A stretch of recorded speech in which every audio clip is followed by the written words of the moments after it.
Welcome to the Encore Audio Archives YouTube channel. I'm Taper Dave, and this is my channel. I've uploaded hundreds of talks here that I've recorded at meetings in West LA, and I've also recorded conventions starting in 2013. I've got a bunch of those up. And Walt and Mary Murray, the original owners of Encore Audio Archives, started the company in the 80s, and Walt recorded Joe and Charlie's and a bunch of stuff down in Vista, California. My sobriety date is June 20th of 1994.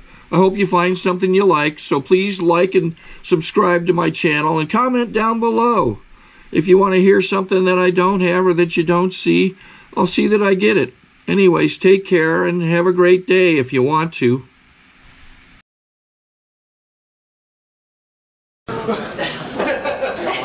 Trudging the road of happy destiny. Hi, I'm Jimmy. I'm an alcoholic. First of all, I want to welcome all the newcomers to Alcoholics Anonymous.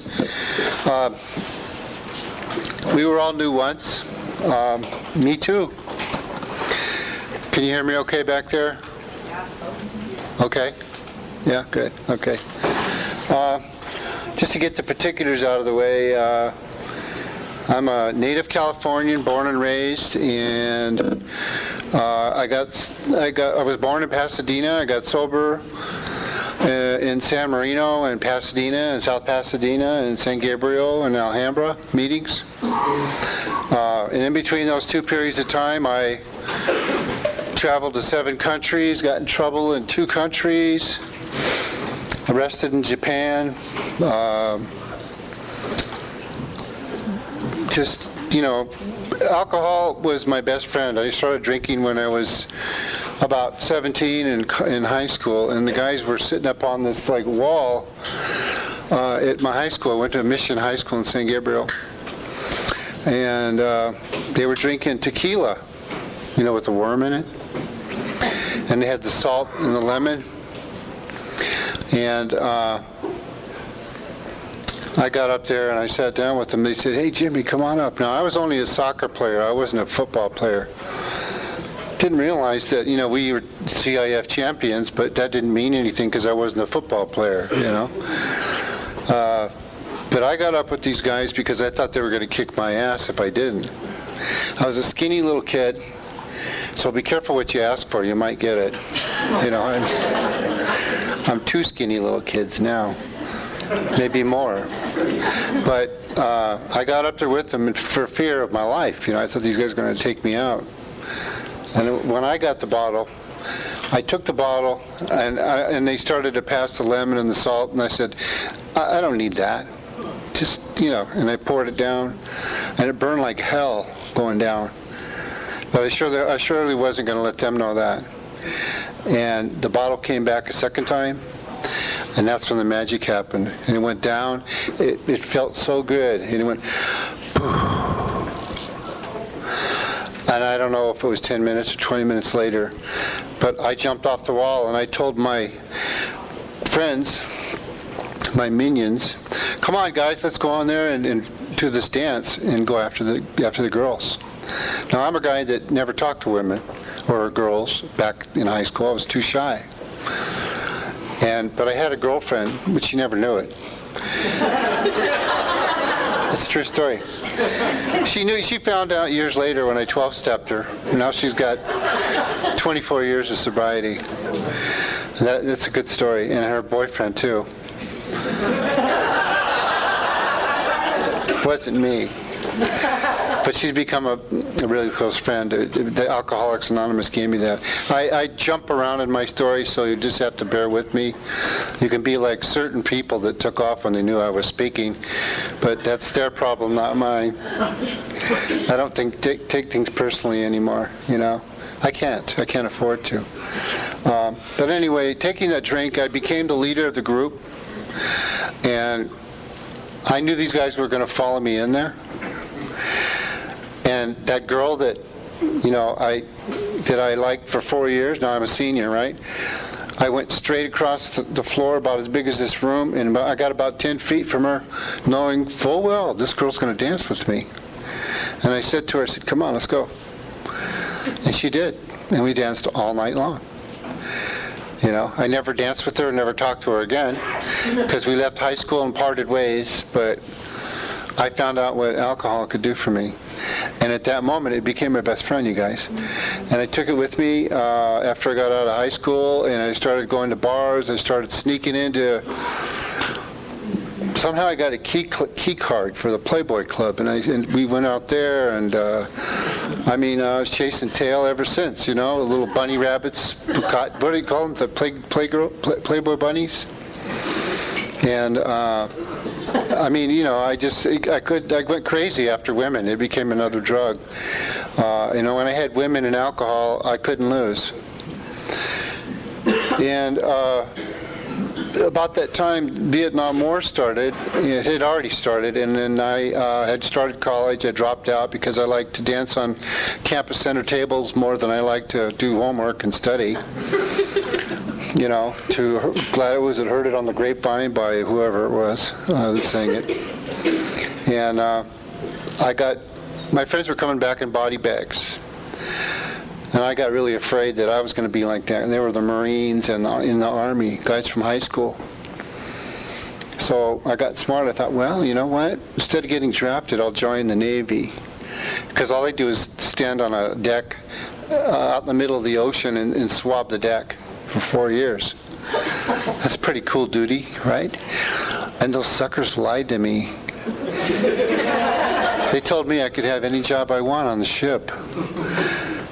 So I went to boot camp with all happy and everything, and the structure of boot camp I liked it, because I didn't have any structure up to that point. You know, I'd had jobs. I worked for the post office. I got taken out of that job and joined the Navy. And in boot camp, I started doing my thing there, and I was an instructor for the about 150 guys. For this thing called the Blue Jackets Manual. It's what we learn as a seaman when you're new. And I thought, I was hot shit. Didn't drink at all for 2 months. Had a Cinderella Liberty until 12 o'clock one night. I went out and I was wearing my dress blues, the buttons in the front and all that. And I bought this red drink. I had some guy buy it for me. I wasn't even 21 yet. I was 19, and he bought this red drink for me, and I went under. It was in a bus depot down in San Diego. That's where I was stationed. And I took this thing and I went on. And, you had to put money into the knob in the door in the restrooms to get into the stall. So I crawled underneath it because I didn't have any money to put in there, and given it all towards the bottle. And I don't know why I undid all my buttons. I didn't have to go to the bathroom, and I pulled my pants down, sat down, and I gulped this bottle. It was a pint of red something, and all I know is it stains, Came back up. And this is when I realized that I wasn't controlling my drinking so well, because I didn't know what I was going to do. Instead of turning the knob and walking out of the bathroom, I crawled back out under the stall again. It got really goofy when I drank, and stupid things and not clear thinking. And they shipped me overseas, and well, no, I take that back. Before they did, I started getting special training. And they sent me down to Coronado, and I trained with the SEALs for a while. Then I trained with the Marines up at Camp Pendleton for a while. Then I did this thing called SEER training, Survival, Evade, Resist, and Escape. And I'm thinking, by this time, how the hell? Do you have to go through all this just to learn how to hold a mop and swab a deck for 4 years? I swear, it's like these guys are really making a mistake. They're sending me to where somebody else is supposed to be. This is too intense. And so sure enough, my next duty station was Da Nang, Vietnam. I'm still stupid. I'm thinking, oh, well, now they're going to put me on my ship now. And I have all this training behind me. Why? I don't know. I don't care. And I ended up becoming a military police up by the DMZ on shore for a year. I was right in the middle of it all. And that's when I started drinking like there was no tomorrow. I mean, I had a gas mask that I had to wear. We were required to wear a gas mask when we went across this causeway in what they call an 8 boat. That's one of those boats where the front end drops down and guys go out. You see them in the movies all the time. And I'd sit up on top of that on the side and just be cool as hell, you know, half lit. And inside the gas mask, I found out there's a hole about so and so, you know, you lift the thing up. I took the gas mask out and I thought, I wonder if you could fit a bottle in there. And you take a bottle, if you put it in just right, a fifth fits in there perfectly. And I'd carry a fifth of whatever I could get my hands on for that day and take the gas mask and just throw it on my bed and leave it behind. Because alcohol was that important to me, more important than a gas mask. Because it became John Wayne, you know, it was my alter ego, you know. Me and John can go out there and lick them, by God, you know. And I mean, I'm telling you, it became I could do anything. I was invincible. I used to play cards in the dark, with a candle right here, in the middle of nowhere, with a poncho behind us, you know, shielding the wind, to not blow out the candle so we could play cards, me and this guy, and we're getting totally ripped. You know, anybody could take a pot shot at us for hundreds of yards. I didn't care.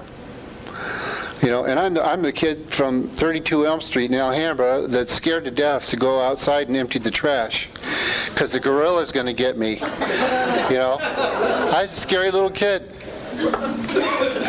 Scary, yeah, I was scary and scared too. So I get through this and I come home. I'd been shot by our own guys, by the way, while I was there, and I was passed out one night and I got shot in the leg, and I don't know why they call it friendly fire when you get shot by your own guys, but that's what happened. I came home and I got my job back at the post office and started working on being a disgruntled postal worker, but I left just before that happened, you know. I worked at it. I didn't quite get there. And I wanted to kill a couple of hippies when I came back because, you know, when you came back from there, it was terrible. What I'm giving you are just little episodes of why, the feelings that I had, you know. Why did I do this? Because, why did I drink? Because I felt these feelings, you know, and I found something to make those feelings go down and suppress them. And people were saying, when you go into a bar, you know what? Oh, you're one of them, huh? You know, these people that didn't like the war, and maybe some are in this crowd now, but that's okay. We're here for a different reason. And I did, it just was like, hey, man, where's the ticker tape parade? Where are these people putting me down? Take a big hit off something, and it's like, I don't care anymore. And alcohol started working against me while it was working for me. It worked for me almost right up to the last day or two. But it was killing me in the meantime. You know, I was really young.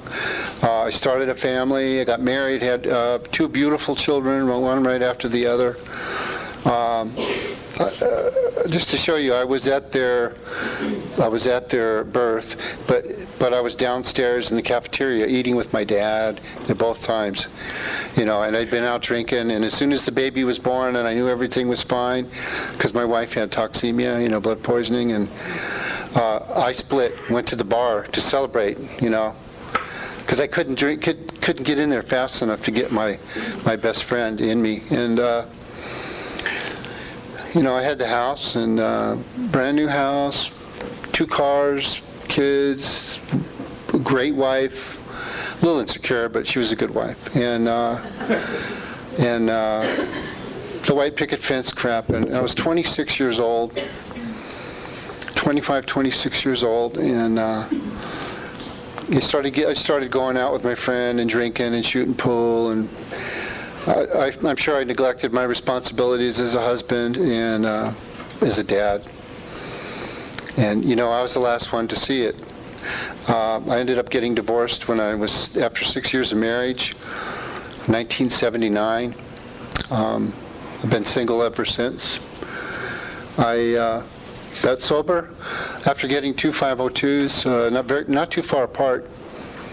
And I ended up standing in jail I got arrested about 5 times, but drunk in publics, and Japan was for ripping up some, well, I became a Superman when I drank, and I could tear stuff out of walls and slam them down on your table expecting you to wait on me in your restaurant. When, you know, that's my best thinking. And not a menu didn't come, but, you know, handcuffs did with cops. You know, and it's not fun to get arrested in a jail in a foreign country, let alone our own. But I got in there one more time, and it was kind of a moment of clarity, and I decided, you know what, a guy like me shouldn't be in a place like this. I'm not a bad person. You know, there's something wrong, you know, and every time I drink, it seems like well, not every time, but almost every time I drank, I couldn't control what I was going to do. I started hitting the drugs. By the way, I forgot to tell you, I smoked dope like a chimney. I was a speed freak for 10 years, too, and then I drank on top of it. It's like a wide-awake drunk, you know, and that was fun. I want to tell you something. You know, a lot of times I don't hear this, where I enjoyed when I drank. I enjoyed the shit out of it. I love to drink. I love to party. I love to chase the women. You know, and I went to Australia. It was probably the best 6 days I ever had in my life at King's Cross. You know, I'm kind of embarrassed to tell you this story. I got to back up just a bit. I was in Hong Kong one time, and there's a guy that comes to AA meetings named Marty. He's got about 17 years now. What, Tom? 17 years? And we used to party in Hong Kong, and we rented the penthouse suite in the Hong Kong Hilton. A bunch of us, and we were at this place called Repo Beach, and there was a typhoon coming in, and our ship was, it's 610 feet long, a big-ass ship, you know. I finally got on a ship my last 9 months of sobriety, by the way. And then I ended up keep passing out, and the guys couldn't make me come to, and Marty gave the bartender or some hooker some money to take care of me, and they had to split back to the ship. And the next thing I know, I go to get on my ship, and I go up the gangplank, and I salute the officer of the deck. I salute the ensign with just the flag and the aft, the back end. And I'm looking around at these people. I'm going on the ship, and I'm going, who are these people? There's a lot of new people on my ship. Oh well. So I'm walking along, and then I'm looking at the superstructure, which is the top half above the water part, you know. And I was on an oiler originally, a jumbo-ized oiler, 610 feet long. And I'm looking up, and it looks like a destroyer that I'm on. I'm going, the destroyer's got big-ass guns and all this stuff, and very sleek ship, but they're all gray at night. They look the same. The gangplank, the officer, you know, they all look the same. So Jimmy's best thinking is well, maybe I got on the wrong ship, but I know we were parked here before. I got off the ship, and I walk off. And my best thinking was I go back to the hotel, and I got the room back in the penthouse, stayed there for 2 weeks. Didn't even think about my ship. I figured, well, it left without me somewhere. And then I'm in a bar somewhere. I mean, I went to Kowloon on the ferry. You know, we at that time during war, you're not supposed to go anywhere there. You're off limits. You get shot. Not let alone get killed by the people over there. They were not too happy with this or something. And I'm in this bar, and I see people coming into the bar that I was on my ship, and it was like, hey, where you been for 2 weeks? You know, and they said, where the hell have you been? You know, and I said, well, I don't know, my ship left me. I lost my ship, you know. Give me something to drink. You know, and it was like, no big deal. I didn't even get in trouble for that. But I did get a captain's mast, which is bad. Just one thing short of a court-martial, I think, for ripping up this bar in Japan.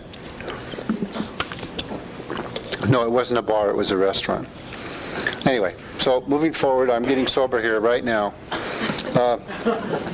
We all have drunkalogs. We all know how to get drunk, and we all have funny stories. I mean, I have some more colorful stuff, but I'll tell you the next time I speak, in the next 8 years. But anyway, my life, I lost my family. lost my house. I left it, moved to Northern California, left my family, gave them everything I had, signed over the pink slip, everything. Just called my mom and dad. Back then it was $29 for a flight from PSA Airlines down to LA. I called mom and dad and said, wire me $29 so I can get home. You know, when I said home, I meant back to where I grew up, and I left, and it was terrible. And I drank over that to suppress those feelings. Suppress, push down, get rid of. I don't want to feel it, you know, and the alcohol did that for me every time. But I get in trouble. I start losing cars. I lost my car. It was a lot of smaller things, but I was still losing stuff. I lost my car 2 times, and that story I'll tell you about when I have time later. I ended up getting in jail like I was coming up to before I was going to tell you. And that pitiful and incomprehensible demoralization set in. As big as I was, I had gotten big and strong and young. I was only 31 years old. And I couldn't pull those bars apart. And I said, God, please help me. And not that long after, my dad saw me laying on the floor in the back house. I was living behind my mom and dad in another house we had, with a drink that was filled all the way to the top. And I'd been passed out probably all night with that drink like that. Hadn't spilled a drop. Always had a full glass. Always kept pouring it to keep it full, you know. When I drank out of a glass, which was rare, and I saw that drink like that, and my dad said, you know, the women in your love life ain't doing so good. Why don't you come with me to a meeting? The women are really beautiful. I'm going to a meeting in San Marino. And I said, yeah, come on, Dad, don't give me that crap. I said, they all have matted hair, no teeth, and they wear trench coats. You know, alcoholic women? I don't think so. He says, no, Jimmy, honest to God, I swear to you. He said, there's some really good-looking girls. So he tricked me. He pushed a button because he knew I liked women. And I used women like a drug back then, and into my sobriety for a couple of years. And I went to this meeting, and I saw this beautiful young girl sharing from a podium like this, and she was crying because she was happy because she got her family back in her life. And I thought she was being paid to talk about some of the stuff she was talking about. If you're new here, we don't get paid monetarily for doing what we're doing. This is what is called the 12th step. This is paying back what was so freely and is so freely given to me. I've been sober 25 years, 8 months, and 6 days. And I go to a lot of meetings. Because of that first encounter with AA, there was something I liked about it, something that you guys had that I didn't, that I wanted, but I wasn't quite sure what it was. I just knew I didn't want what I had. So I continued to go. I drank one more time. I was down in Vermont, downtown LA. I was working in an inner office move, and I drank 3 tall neck Budweisers in 15 minutes. And I said, why am I still doing this? And I quit. But that was it. And I lost the obsession to drink that moment and never came back. Hasn't to this day. Thank God. You know, I guess I hear about these physical withdrawals and all that. And I had shakes and stuff before, but I hadn't quit, you know. I just figured I was a little nervous, so I'll take a drink, and the shakes went away. No, it's just my nerves. I didn't know. And but when I stopped drinking, I didn't get the shakes. Isn't that weird? It was like a miracle. It just stopped. And I started going to meetings, 7 meetings a week. I got 5 commitments. I worked a 40-hour day job. And I fell in love with the fellowship. Now, I had no program going for me. I swear to God, I was doing it as Jimmy sees it for 2 years. No kidding. And it was. I thought I was really doing a good job. You know, I was spinning a lot of plates, doing, hey man, I can spin that one too. I can do this. You know, I had girls coming and going, and I just, how can I lose with the shit I use? You know, this is my ego talking. I didn't know anything about that stuff. I've learned so much in all these years. I mean, over a quarter of a century, going to meetings. almost every day for quite a while, probably regularly since I was 14 years sober, 11 years, 8 months ago. When I was 15 years sober, I was going to one meeting a week. I'd gone down to going to one meeting a week. I became complacent. Now listen to me, you guys, that have some time. Okay? If you have less time than me, or you've been around a long time, and you're feeling like you can cut back on your meetings and commitments, hopefully you can learn from my experience. I can never tell anybody what to do. When I sponsor somebody or help somebody, I never tell them, you have to do this. But I'm asking you, please listen. I got complacent and I started to just fade away, started to back out of the rooms, give up my commitments. Started looking at people in the rooms like, why do I come to these meetings? Maybe I went to other meetings and I found the same thing. Here and there, once in a while, that's what I did. And I went to one meeting consistently. It was the Pacific Group, Wednesday nights in Brentwood. And I had a guy named Clancy for a sponsor. And the guy was a pretty tough sponsor, but I'd been with him, he'd been my sponsor for, at that time, for 6 years. Wait, since 11 years, 10 years. And he gives you a lot of rope to hang yourself, you know. And I was trying to make it look like I was spinning all these plates and doing really well when I'd gotten lazy and complacent. And I ended up realizing that I just didn't like AA anymore. And I was just hanging on by my fingernails, white knuckle sobriety like crazy. I wasn't really helping anybody. I had nothing to offer, you know. What do I want to help you for? Why don't you help me? You know, that's the same kind of feelings I had when I was a newcomer. That feeling is still there. It's down inside somewhere, and you know, and it could spring up at any time. And I said a prayer to God, please stop, let me feeling this way. It's kind of like the same prayer I said when I was in jail, you know. And I don't know if it was the next day or the next week, but very shortly thereafter, I got back involved. I was going to a lot of meetings during the week. I think I was going back to 7 meetings a week. I got 3 commitments on my own. I started talking to my sponsor more, you know, utilizing him. And started sponsoring people again. And all of a sudden, it started to change. You know, you started to look good to me again. You know, I started doing the doo-wah, you know, that we do around here. And if you're new and you're wondering what that is, it's going to be kind of hard, I would assume, if you did it like me, to figure it out. So you might want to try to get some help. And they have sponsors, you know. They have pamphlets right up here talking about, don't they, about sponsorship? I really urge you to do that. You don't have to do it like I did it. It was miserable. You know, not drinking and working my own program is worse than drinking, because you feel everything. You feel everything. And I have a panel today.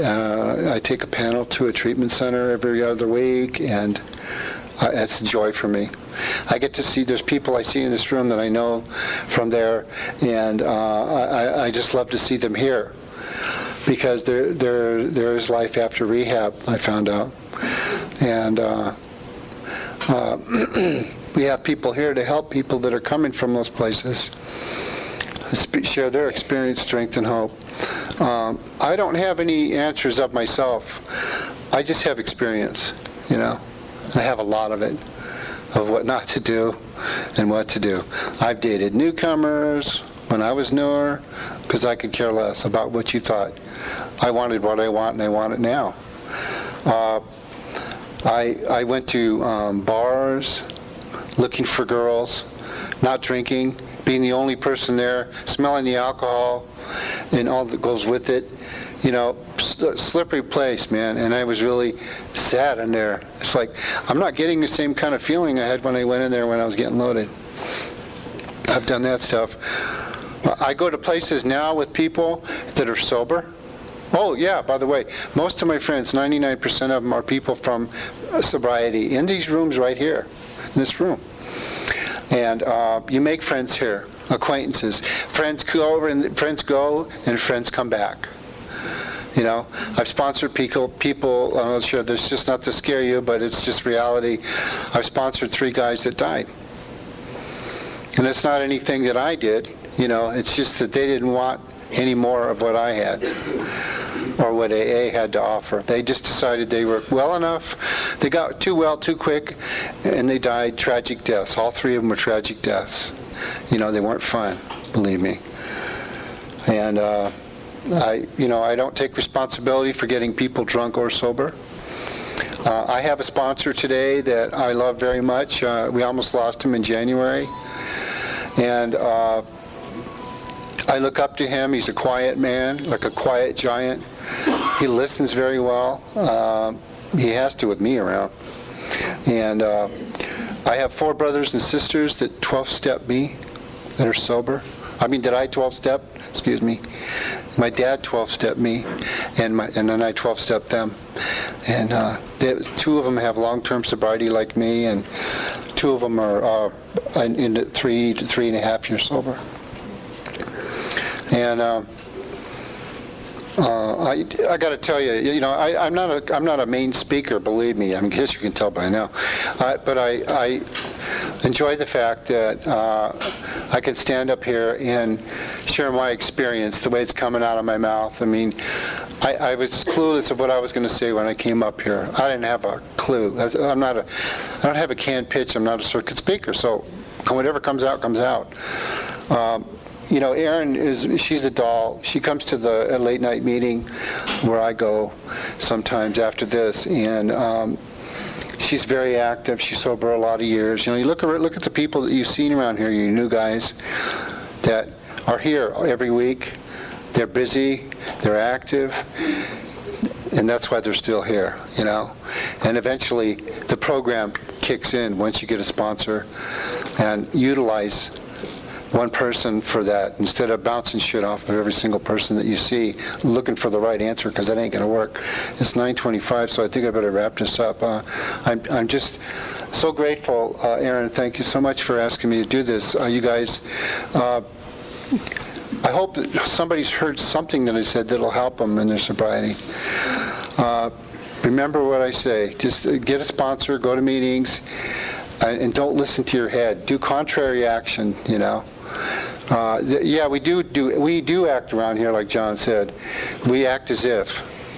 We act as if until it actually starts to happen. Okay. I love all you guys, and thank you very much. Sorry to interrupt your viewing. Taper Dave here. Just wanted to take a second to ask you to like and subscribe to my channel. Let me know if you like what you're listening. I've got some very good talks here, and this one's a great one. Just curious, do you think this is better than Zoom? Tell me what you think. Okay, this is how I prepare my drone for launching. I like to do it inside the cab of my truck so I'm not standing outside in the weather. To install the joysticks for control, up and down, right and left, powered on. I have an Android phone that I use to connect it to the drone with. And it's actually controlled through the iPhone, through an app. Oops, wrong way. It's actually controlled through the iPhone, or through this Android phone, through the app. It's actually controlled through the Android phone, through an app, and you connect it through this short connection right here.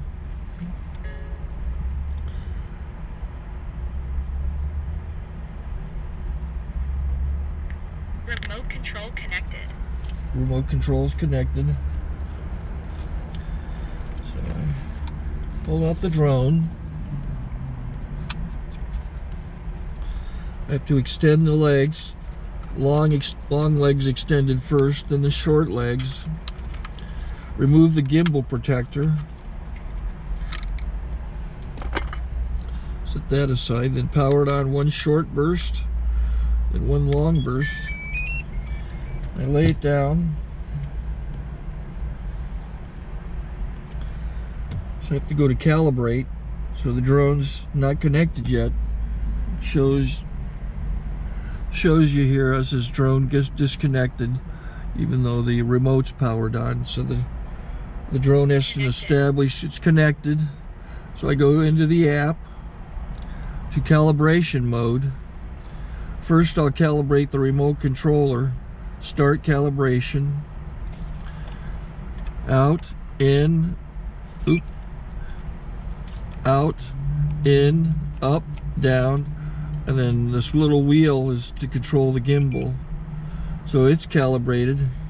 Go to gimbal calibration, start calibration, and then it calibrates the gimbal. I don't know if that shows up. The gimbal's moving all over the place. Changes, you can see it on the video. And I'm calibrated to take off. It's acquired 7 satellites at the moment. There are 26 satellites up in the sky, which it has to acquire before you can take off. So it's connected. It's got enough satellites. This is white. I can go to press this little arrow button, swipe right to take off, and it would start the motors if I slid this to the right. But I'll wait till I get outside. Don't want to do it inside.